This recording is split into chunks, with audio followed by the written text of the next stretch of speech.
Ik word geboren in Zutphen, in een arbeidershuisje. Ik word besneden, dat is niet erg. Ik krijg vet veel cadeaus.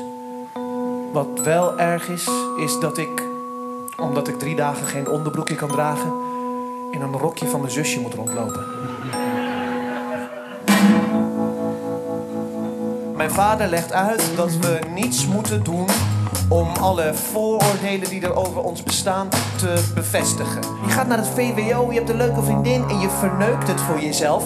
Alleen maar omdat je de Turk aan het uithangen bent. Als dit het enige is dat mij resteert, gaan we ervoor.